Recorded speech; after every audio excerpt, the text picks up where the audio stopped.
Well, it looked like it's getting real, man, for Stephanie White and the Indiana Fever. Shout out to Frank Pope. This information I'm about to tell you is alleged. He did an interview allegedly with a former Vanderbilt player. Now, I'm not sure if they released the name of the player. I think the player maybe wanted to remain anonymous. But this here is picking up steam because what this former player allegedly had to say about Stephanie White is very concerning with how they ran things over there with the Vanderbilt basketball team. During her tenure there in Nashville, Tennessee, Is it possible that the woman hired to save the Indiana Fever is actually the person holding them back? For months, the narrative around Stephanie White has been one of homecoming and brilliance. A legendary coach returning to lead the most hyped roster in WNBA history. But behind the scenes, a different story is starting to emerge, and it's one that the league's front office probably wishes would stay buried. Recent allegations from her past have surfaced, suggesting that the championship culture everyone talks about might actually be a cover for something much more concerning.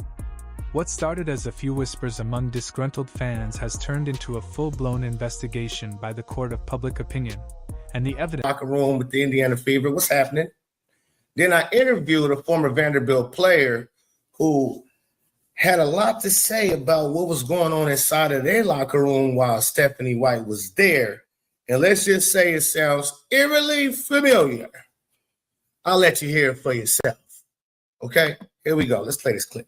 No further ado. Yeah, basically up, down. So, down and back, down and back, down and back, down and back. We'd probably run about 40 of those and then have to go play a game. Is starting to pile up. If these claims are true, the Fever aren't just facing a coaching problem, they're facing a total organizational meltdown. The spark that lit this fire came from a bombshell interview that's been making waves across social media. A former player from Stephanie White's time at Vanderbilt has stepped forward, choosing to remain anonymous for fear of retaliation, but the details she shared are nothing short of chilling. She describes a locker room environment that was less about basketball and more about survival. This isn't just about a coach being tough or demanding, it's about a pattern of behavior that allegedly pushed players to their absolute breaking points, both physically and mentally. The player claims that the way things were run in Nashville was eerily similar to the confusion we're seeing on the floor in Indiana today. But as bad as the locker room vibes were, they were nothing compared to the specific way players were treated when they tried to prioritize their own well-being. One of the most disturbing parts of this leaked testimony involves a direct clash between coaching and mental health. According to the former player, the environment was so intense that she sought professional therapy just to cope with the daily grind. On one occasion, a session ran slightly over, making her a few minutes late for practice. Even though her therapist reportedly called Coach White to explain the situation and emphasize that the player needed that time for her mental stability, the response was cold and calculated. Instead of understanding, the player says she was hit with a brutal 2-week punishment. This wasn't just a sit on the bench type of deal. We're talking about 4 a.m. wake-up calls every single morning for 14 days, forced to do grueling cardio and insane workouts before the sun even came up. It was a clear message: in this program, your mental health comes second to the whistle. This culture of discipline apparently extended far beyond just being late for a meeting.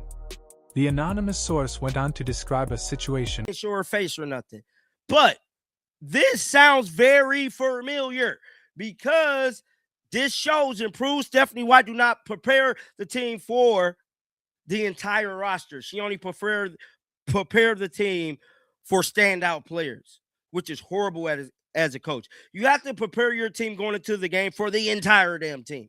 You gotta take accountability. So-and-so coming off the bench, she might hit you. She do this and that. And then that come with film study. So what if where the pressure became so unbearable that one of her teammates ended up in a mental health facility? She called the entire atmosphere toxic, claiming that teammates were frequently pitted against one another. It was a divide-and-conquer strategy that left the players feeling isolated and drained. When you hear things like this, you have to start looking at the current Indiana Fever roster with a different lens. You have to ask yourself if the fatigue and the dead energy we see in the fourth quarter is a result of the game, or a result of what's happening when the cameras aren't rolling. But the allegations didn't stop at just the psychological. They touched on the actual basketball IQ being taught. You'd think a coach at this level would have the most advanced film study in the world, right? Well, according to this former player, the scouting reports at Vanderbilt were often flat out wrong. She recalls instances where the coaching staff would tell the team that an opposing player wasn't a shooter and didn't need to be guarded on the perimeter. The result? That same player would go out and hit 10 threes, setting a career high while the coaching staff looked on, seemingly baffled. There was a reported lack of accountability, where mistakes weren't broken down or fixed. They were just ignored in favor of more running. Practices would allegedly stretch on for 4.5 hours, leaving the players with dead legs before they even stepped onto the court for a real game. It explains a lot about why star players were constantly dealing with injuries and burnout. Now, take everything you just heard and look at the Indiana Fever. Does it sound familiar? Fans have been screaming about the rotations for months.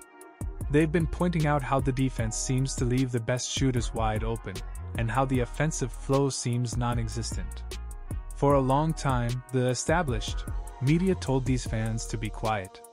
They said, "You're just new to the WNBA, you don't understand the nuances of the game." But as the losses pile up and the mistakes get more obvious, it's becoming clear that the fans weren't the ones who were confused. The new fan narrative was just a shield used to protect a coaching staff that looks completely overmatched by the speed and talent of today's league. The biggest concern in all of this is, of course, Caitlin Clark. We are witnessing the greatest opportunity the WNBA has ever been handed. He is. So this is leaked audio of an ex-Vanderbilt player. Now, just like I stated, I don't know the validity of this. I can't confirm that it's an actual player. I have to just give y'all transparency there. But one thing we can say, if this brother really did get a former player to speak on his podcast, that is outstanding journalism. I just have to give credit to where credit is due. That is outstanding for him. If he landed that interview, this is big. A generational talent who has brought more eyes to the sport than anyone in history. And yet there is a growing fear that she is being swallowed by an organization that doesn't know how to handle her. Between a shoe deal that felt muted, an agent situation that raised eyebrows, and a coaching staff that can't seem to unleash her full potential, the Fever are playing a dangerous game. If the light of Caitlin Clark starts to dim because of a toxic or incompetent environment, the league doesn't just lose a player's momentum, they lose the entire spotlight she created. The stakes couldn't be higher, and the clock is ticking. The conversation is finally starting to shift. Some of the same media members who mock the fans are now starting to ask the same questions in the press room. They're seeing the receipts, the stats, and the film that they tried to ignore for so long. This isn't about hate or wanting someone to fail, it's about accountability. If the Indiana Fever and the WNBA keep mishandling this moment, they won't just fail their star player, they will fail the future of the sport. We've seen what happens when a toxic culture is allowed to fester in the dark, and if these allegations from Vanderbilt are any indication of what's happening now, the shocking truth might be even worse than we imagined. The question is, will the organization have the courage to fix it before the damage becomes permanent? Or will they let the greatest era of women's basketball slip through their fingers? Only time will tell, but the eyes of the world are watching, and they aren't looking away anytime soon.